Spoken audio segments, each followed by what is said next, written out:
I hope this day will be as interesting as yesterday. And I have four great luminaries of the marketing world, and especially the Hispanic marketing world, this morning with us. Thank you all for coming, and thank you all for participating. I hope this will be a great conversation. And we would like to focus on things that are actionable. All of you have a great knowledge and a great experience in what you have done in your own careers, in your own industries. So it will be very interesting for us and the audience to know some insights that can help us to understand better how the Hispanic market works. Now, the Hispanic market, that market that has, been around forever, right? But only discovered recently, recently maybe 40, 50 years ago by the marketeers that started, making it different. Now, a multi-billion-dollar industry sits on what you all design, understand, and work as the Hispanic market. So I would like to, no introductions, just to avoid investing time on that. I think we all know most of our panels, so they are in the screen. So I would like to start asking you your own take, and we can start with Marisa maybe. Your own take on how do you conceive today the Hispanic consumer? What is the Hispanic consumer image in your mind these days?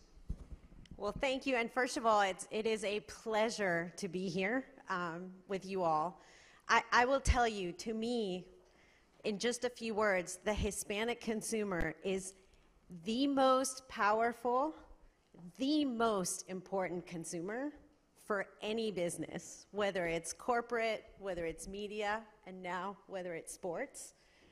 Speaking from the National Football League, the future of our league depends on having a strong Latino fan base.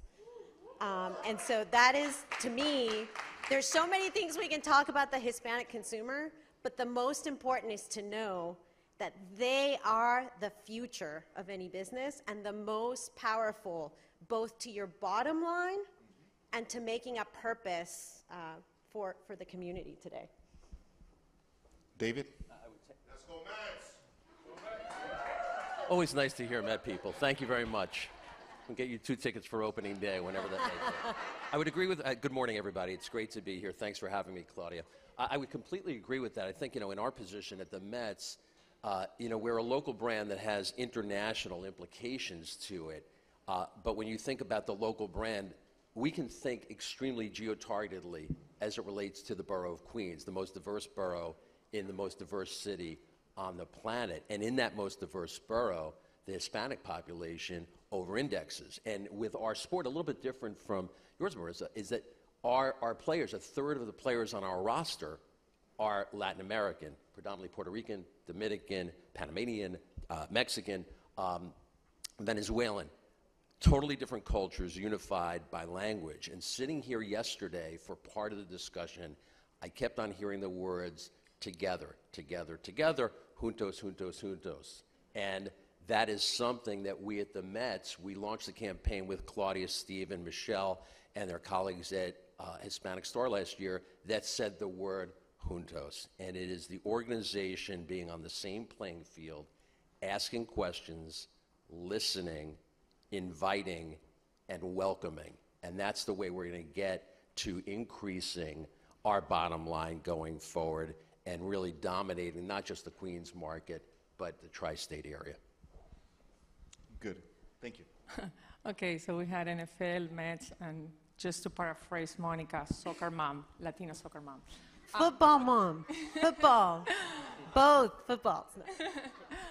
Okay, so the way I see it today is that we have a consumer that's going through a phase or a wave of pride and cultural appreciation. I mean, we are saying enough with assimilation, acculturation, again, not enough, right? We are here the way we are.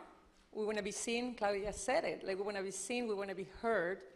And we're going through a phase of this is who we are, we're very comfortable and proud about it, let's just recognize it. So that's the way I see it.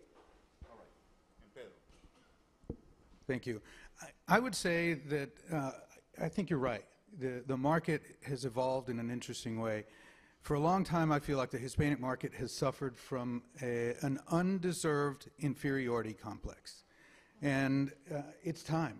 We have arrived, and I think young people are showing us the way to be. They don't see themselves as inferior in any way. And what you have today is we're not a part of American culture. We are American culture. We're influencing everything that exists, from music to film to art. I mean, just on and on.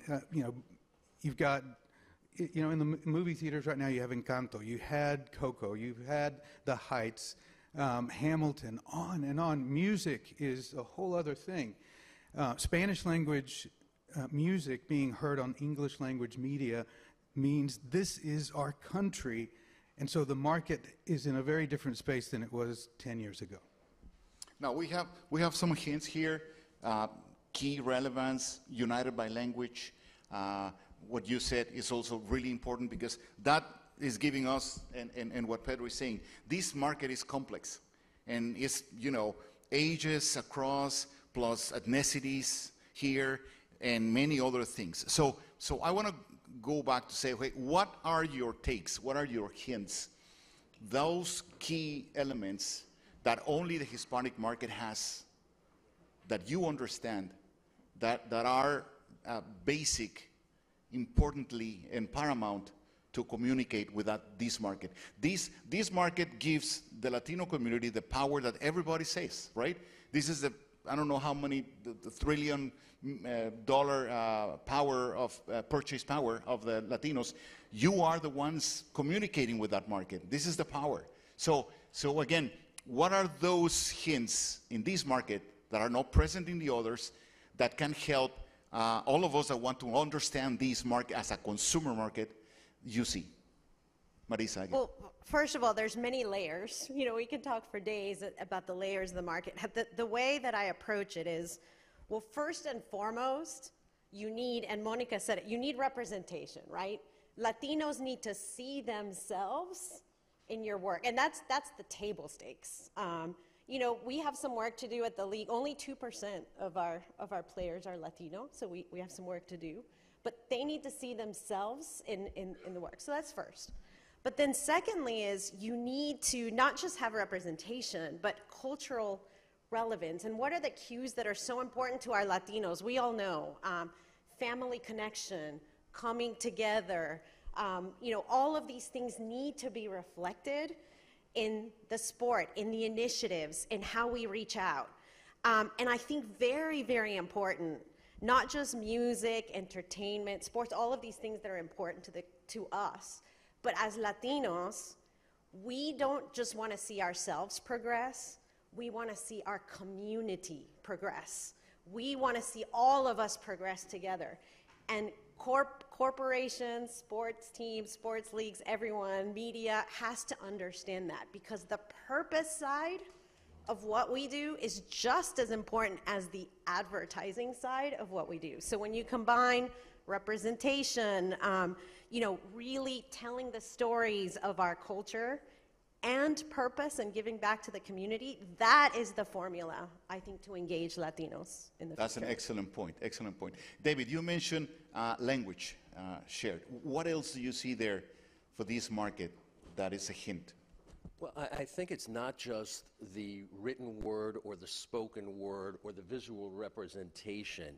It's the concept of connectivity that we're talking about. You mentioned community being so important. It's almost like we're off of the same song sheet with different sports that are very, very popular in very, very different ways. For us, it's about cultural relevance to grow, because the baseball fan, much like you reference, okay, there's opportunity with the Latin market. For us, I am the prototypical baseball fan, older, Anglo, male. So if we want to grow, who do we want? Everyone other than me. So it's pretty obvious where the growth is. and how the general populace, let alone the Latinx populace, digests what we do as the Mets. One size does not fit all. How we communicate to an 18-year-old is different than how we communicate to the gatekeepers that Monica spoke about before, which is different from how we communicate with somebody coming out of college. And that's the growth opportunity for us broadly, and there's huge opportunity with the Latinx population, and it's a major priority for what we're doing currently and going forward. All right. Ariana, and you mentioned things like community involvement and understanding. What else do you see there, and what's important for you? Yeah, so understanding is a key word. I'm going to take 3 keywords from the conversation: prototype, relevance, and representation. I'm going to take the other side of the conversation: misrepresentation, the lack of relevance, and stereotyping. It's very important because we are dealing right now with the trap of, or the risk of, visual diversity. There's nothing more dangerous than visual diversity. What do I mean by that? You know, the need to make sure that we have people that look like Hispanics, right? What does that mean? Like, take a look around the room. There are not 2 people that look the same. Think about that for a second. Think about what, you know, we are signaling when we just try to have visual diversity. It goes like this, if we are thinking about stereotyping for a second, right? You have a mother in the kitchen that's serving cereal to 7 to 9 kids that are sitting around the table. There is a very strong dad in the background, you know, working on some household item, like probably fixing a lamp. And then la tía y la abuela, right? Like everyone around the table for breakfast every morning. I have only 2 kids. My grandma passed away like years ago. My tia is still in Argentina. My husband doesn't do any work in the household. But that's the point. Like, the idea of relevance is meaning. The idea is that we can relate with what we see, with what we hear. So, I mean, to me, the risk of visual diversity is high, and it's on us to break that and to change that conversation. Thank you, Ariana. Pedro, for you, I mean, you've been mastering the art of digital marketing from your agency, and you've done tremendous campaigns. How did you came to this avenue and understood how to communicate, especially with the young generations? I went there because I was afraid. A long time ago, I made a New Year's resolution to learn more about computers because I thought everybody else knew about them and I didn't. And it turned out that I ended up being an early adopter, and I took an interest in it, and it became a core part of who we are as an advertising agency. And it has led us to do work, you know, like the Super Bowl work we've done for the last 6 years for avocados from Mexico, where we're able to make them the most talked about brand in and around the Super Bowl in digital and social media. But I went there because I was scared, and I will tell you too, just full disclosure, I'm scared again, and I'm in the process of planning my New Year's resolution around everything that is blockchain. I've learned a lot about it, but I feel like there's so much more to learn, and I feel like everybody knows more than I do. So that's where I am, and maybe in 10 years we'll be on a panel talking about how I've been able to, you know, take advantage of getting on there early, hopefully. Of course, for sure. So for us in the publishing industry, we need to understand the markets as well as you, because marketing is not a philanthropy thing. It's not a, you know, a commitment, a personal. It's about business, right? And as one of the most important Hispanic gurus, a man that was once the marketing mind behind Coca-Cola, Sergio Seaman, he told us, the only purpose of marketing is to sell more things to more people more often for more money, right? So in this sense, all of you are in business.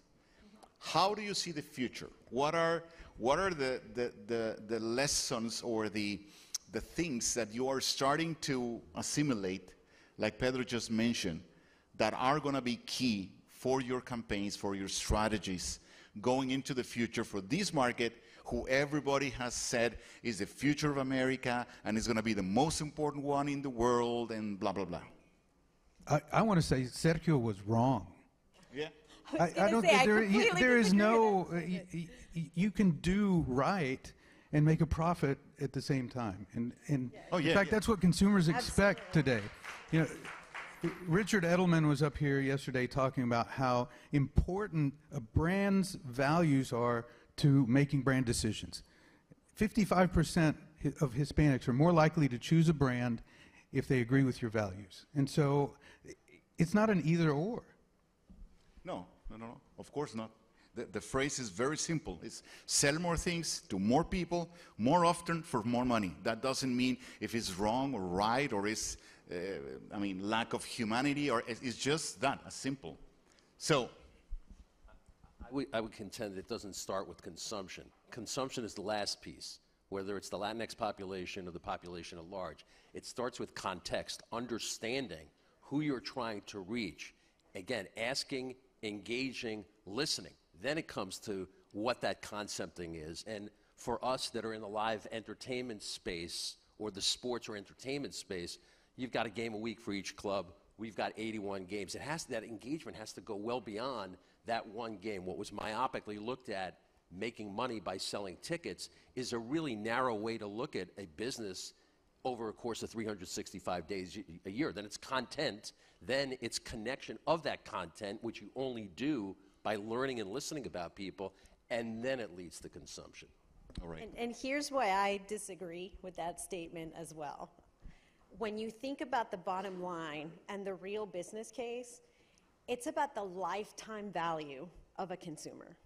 So think about that, building lifetime value for Latinos who are the youngest cohort, you know, who from a lifetime value perspective represent a huge, huge opportunity.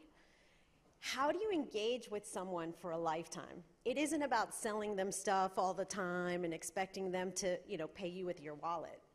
They want to see you engage, get involved in their communities, be purposeful, entertain.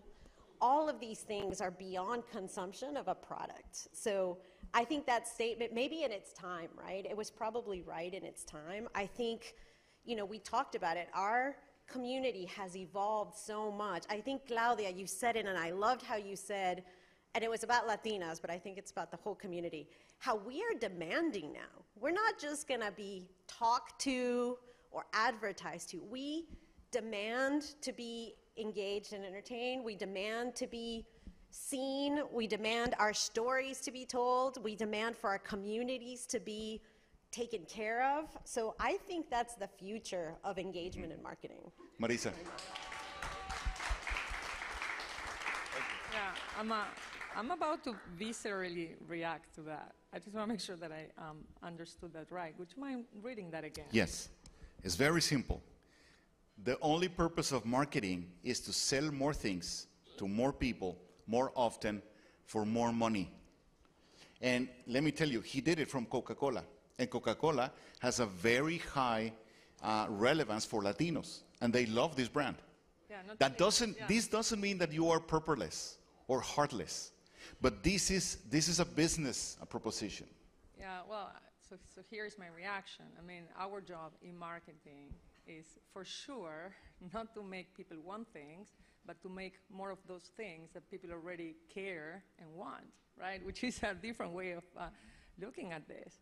We need to make things that people want, which is different. And that's why everything starts with like understanding what people want, what people care about, what we as Latinos care about, and then create more of those things. We can't sell anything that people don't want. I mean, I'm just reacting to that because people see marketing today. Marketing used to be, you know, the backstage of brands, but right now it's like in the, you know, just in front of us. It's a front stage, and people can see that, and people don't want to do business with companies that, like, you know, think that way. So, yeah, my recommendation usually is like going back to relevance and meaning. It's super simple. We just need to care about people. Like, caring is a big word, and sometimes we forget about that. We just need to care about people.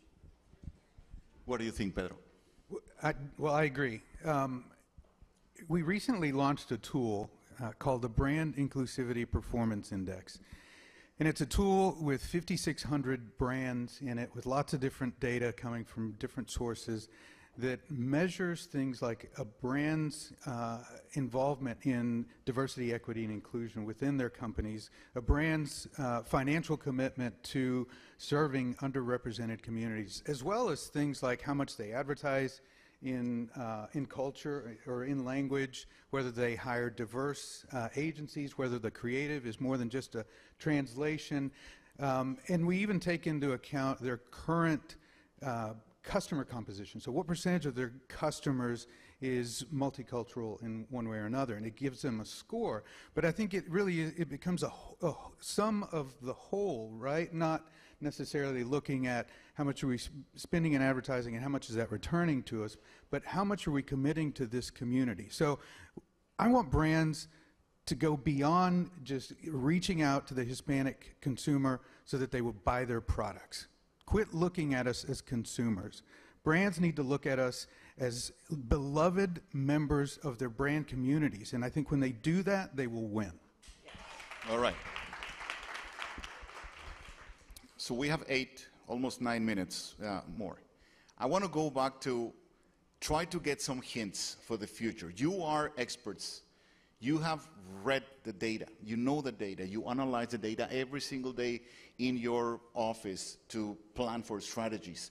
So what is that data telling you? What are you going to do with the data that you know for your own companies and for your own clients going into the future? Well, the first thing we need to do with the data is share it and tell that business case over and over again. And it's interesting. I think I've been in this world for a long time. You know, Pedro, we've been in this world for a long time. Sometimes we take that business case for granted. And, you know, Claudia, you said yesterday, it shocked me when you said 70% of Latinos don't know our contributions. Imagine non-Latinos. They still don't always know the business case. The census numbers are out. I mean, to me, it's so obvious, right? But it's not always obvious. So the very first thing is we got to use that data. I mean, Monica, everything you said this morning, I need to put it in a bottle and go forth and, like, you know, sprinkle it to everybody. So the business case is still important. We still need to tell it. And then we need to tell our stories, because that's how we make, whether it's the National Football League, the Mets, you know, a service, a product, we make it relatable, we make it approachable, we make, you know, if we want Latinos to be part of our brand family, we have to invite them in as family. And relatability and approachability and familiarity, those are the things that we have to build, you know, for our brands. But the business case is so critical. That's my takeaway from this summit is I haven't done enough to tell the business case outside. I need to continue to do that. All right. David. I think it starts at home, and it came up again in Monica's discussion earlier this morning. Diversity in the workplace, Latino, Black, in our community in Flushing, Asian, Chinese, Korean, critical. And if we're really honest about where we are at the Mets, the composition of the players on the field is not reflected in the front office. And much like I said, how do you grow the business? You don't want the prototypical profile. And it has to start with diversity of thought in any organization, and that starts with diversity of people. And I will put out a shameless plug because this is all about empowerment. There are jobs at the Mets, some of them at higher levels, some of them at junior levels. Mets.com/join our team, and I'm sure it's the same. I'm sure it's the same at all of my colleagues. I'm sure it's the same at Telemundo, Univision, et cetera. And if we can get the word out and reach out to different people and invite them and explain to them why there's a sense of belonging at our place as an employee, that will pay handsome dividends down the road as it pertains to consumerism. Thank you, David. Marisa. I'm sorry, Ariana. So diversity is beautiful and diversity is powerful. Diversity is really a competitive edge when you think about it. So I love this idea of making a business case for it. You talk about representation earlier, Marisa. Monica also talked about the need to have more of us. In the room, yes, more of us in the boardroom, more of us in the creative room, more of us in every single room that matters. So for me, the idea is that if we really want true representation on the outside, right, we need true representation on the inside. We need to bring in more of those people to the rooms that matter, the decision-making rooms, and we need to make that business case move and evolve from the wish list to the to-do list. I mean, we need to add urgency to that. Thank you, Ariana. Pedro. I think we have to find a way to make brands accountable.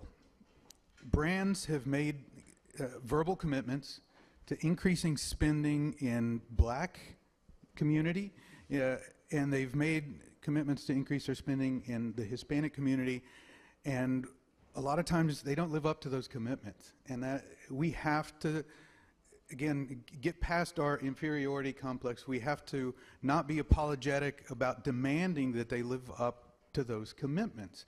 And the data is there, absolutely. And I mean, Stacy de Armas was here yesterday presenting lots of wonderful data that we can go and we can tell that business case. But a friend of mine, Victor Cornejo, who's in the room, said this to me, and I thought it was perfect.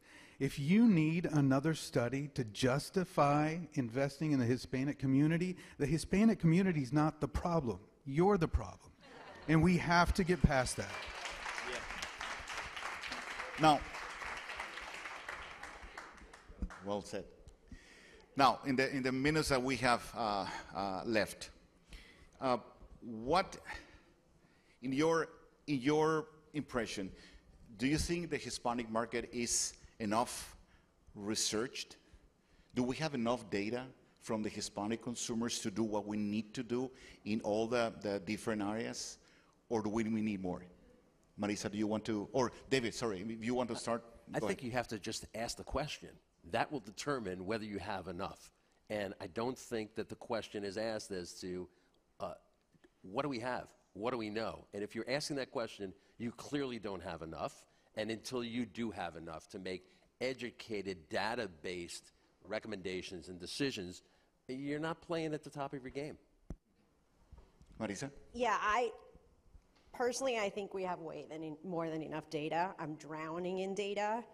It's telling and convincing those that either don't see it, don't want to see it. It's the case, not the data. It's the case.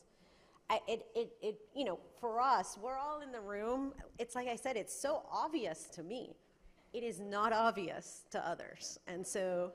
We need to continue to tell that case. We need to continue to show, use all that data we have, but persuade so that we can get the accountability, the commitment, the representation, the dollars, all of those things. So we have plenty of data. We just gotta keep telling the story. I would just say, to answer the how, Claudia, higher, higher, higher. Simple as that. Pedro, do you have any hint on do we have enough data? Yes, there's enough data. I think we just have to keep fighting. We've been fighting for a long time. The market is evolving. I think it's there's more opportunity in the market today than there ever has been. I don't think we need another study. I think the data is there. So for me, just one of the takeaways of the panel is that I perceive from all of you that it is not only understanding our Hispanic consumer, but also trying to educate the origin of these strategies, the client, the advertiser, the market that needs to understand the Hispanic consumer better. And you feel that inside your own companies and with your clients and with your and you all have a great challenge ahead of you. And proof, I'll say this the last thing because I know we're out of time. Proof points are key. Not data, but proof points. And I know I've lived it in PepsiCo where we started the Hispanic business unit. There was a lot of skepticism and but we gave proof points along the way of success, of growth, of bottom line, of impact, and each of those proof points kept building the case, building the accountability. And I think that's what we need, little by little proof points that when you invest in the community, you get so much more ROI than what you put in. So that's the data we need, the proof point, not the data we already have. All right.